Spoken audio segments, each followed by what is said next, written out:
Mathieu Mabin, vous êtes notre correspondant à Washington. Les autorités américaines avaient promis qu'elles allaient s'occuper de ce ballon chinois. Elles ont mis leurs menaces à exécution. Oui, exactement, Marion. C'est une décision de Joe Biden lui-même qui a intimé l'ordre au ministère de la Défense de procéder à la destruction du ballon. Vous l'avez dit, quelque part au large de la côte est américaine. Le ballon se trouvait toujours à 60 000 pieds et était passé ces dernières heures au-dessus de la Caroline du Sud, effectivement, sans que nous n'ayons de confirmation ferme pour le moment, mais ça ne saurait tarder. Il semble que le ballon ait été détruit par un tir de roquettes légères depuis une patrouille de chasseurs F-16. Depuis son entrée dans l'espace aérien américain, ou plutôt au-dessus de l'espace aérien américain, puisqu'il se trouvait au-delà de 60 000 pieds, l'aéronef chinois était surveillé par une succession de patrouilles de chasseurs de l'US Air Force. La destruction du ballon est tout à fait l'issue à laquelle il fallait s'attendre, et effectivement le Pentagone l'avait annoncé.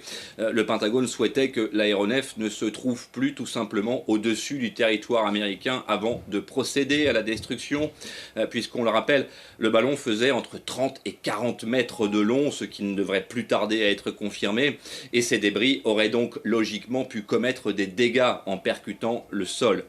Il y a tout juste quelques minutes, les gardes-côtes, qui constituent, on le rappelle, une branche des forces de défense américaines, confirmaient qu'ils commencent les recherches des débris flottants, et notamment la recherche des équipements électroniques contenus dans le ballon chinois.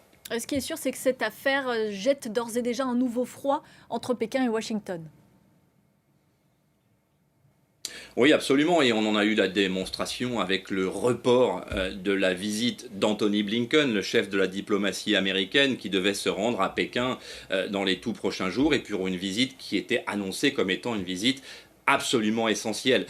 Les sujets, effectivement, les sujets diplomatiques entre Pékin et Washington sont extrêmement nombreux. Est-il nécessaire de rappeler le dossier de Taïwan et la pression qui n'a cessé de croître autour de Taïwan au cours des derniers mois, cette escalade militaire également avec la confrontation entre les marines chinoises et américaines et par extension les marines de l'OTAN, y compris les marines françaises.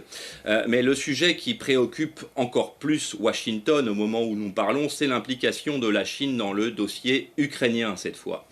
Il n'a échappé à personne, en tout cas pas aux économistes qui entourent Joe Biden, que les sanctions économiques qui ont été lancées à l'encontre de la Russie, de Moscou et de Vladimir Poutine en particulier, et même de son entourage avec des sanctions ciblées, n'ont pas tout à fait eu les conséquences qui étaient espérées. Avec un taux de croissance russe, on le sait désormais, qui finalement ne se porte pas si mal. Cela inquiète au plus haut lieu ici à Washington, et effectivement la diplomatie américaine soupçonne que les Chinois ne soient pas totalement étrangers à cette résilience économique russe relativement inattendue. C'est un sujet central qui sera évoqué entre Washington et Pékin lors de cette visite qui en réalité ne peut pas être annulée tant les sujets sont importants et qui n'est donc que reportée, même si en effet cette malheureuse affaire de ballon qui ne surprend finalement pas grand monde au Pentagone a jeté un froid diplomatique au moins momentané. Merci beaucoup Mathieu en direct de Washington.